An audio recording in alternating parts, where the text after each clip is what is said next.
Today I want to talk about a film called Bulbul. It's a 2020 film and it's actually released on Netflix. This is a Hindi film.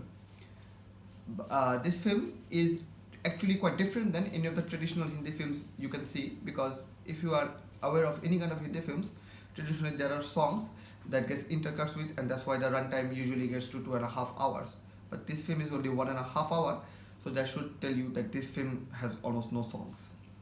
Even though there was a song that stirred quite a bit of controversy, but that's a totally different point. So now when I talk about this film is actually characterized as a gothic romance film, but I would say that it's definitely gothic, there's no doubt about it, but romance, that's kind of debatable. Now, Tripti and Avinash Tiwari, the lead two actors, they've also starred together in the film uh, called Lala Majnu, which I have also did a review on, and you can watch this review right here.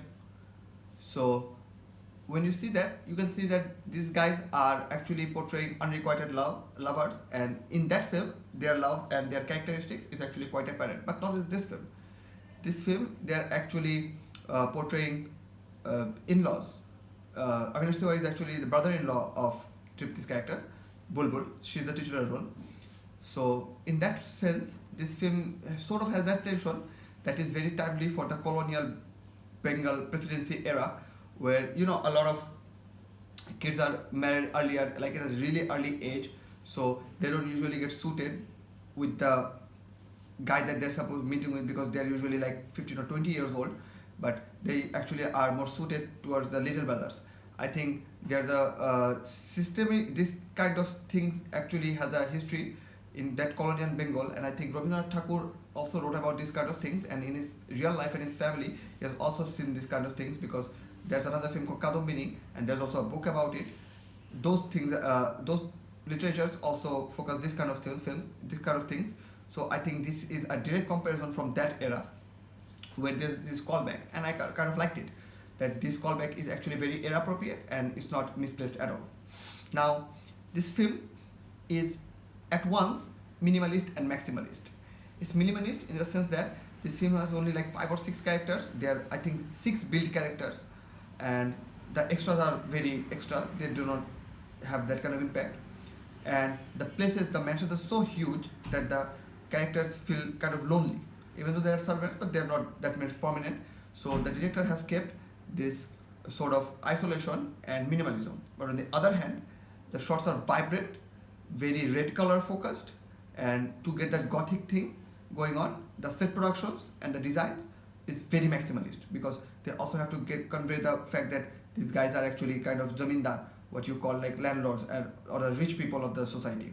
So this minimalist maximalist juxtaposition is actually quite fun for me, and it's quite fun to watch, even though I think a lot of people criticize it and didn't like it, but I liked it. Then there's the horror element.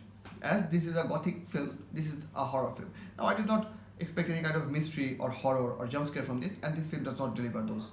Even though there's a little bit of mystery, but if you have like even like think about it for like 1 minute, you immediately know what the twist is going to be. So there's nothing to worry about. But on the other hand, the film actually conveys quite a different sort of tones that's actually kind of hard to grasp. For example, this film is going for basically feminism and the female oppression of that era, and they try to convey it in a sort of gothic or horror way. Now I think this film would have been much serviceable if there were a lot of bit more characters, and they would have kept this thing a little mystery, or try to misdirect audience in a different way, and definitely cut out all the horror elements, because I think these films, the color, the setting, the gothic ambience works even without any horror elements. But being a, I guess, colonial period of time, and they wanted to do this kind of films, so they had that spiritual thing going on, and that whole churel, or what you call like witch elements, and I think those are fine. Now I watched this film with a lot of restrictions, and that is why I think I kind of like this film.